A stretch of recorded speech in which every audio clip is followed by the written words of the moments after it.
izvorul Tămăduirii, ce știți dumneavoastră? Atâta ce știu că e sărbătoare,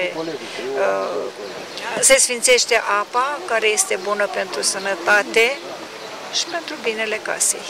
În fiecare an veniți să luați apă? În fiecare an, da. De sănătate, pentru îndepărtarea de rele, de boli, că de-aia îi spune izvorul Tămăduirii. În fiecare an, în prima vineri după Paște, în săptămâna luminată, Biserica Ortodoxă prăznuiește izvorul Tămăduirii, sărbătoare închinată Maicii Domnului.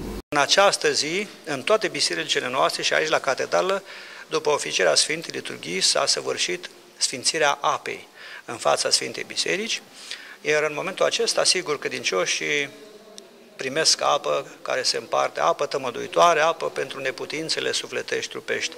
Este o zi binecuvântată de Dumnezeu, ne bucurăm pentru acest dar al lui Dumnezeu, fiindcă toate sărbătorile sunt darul lui Dumnezeu.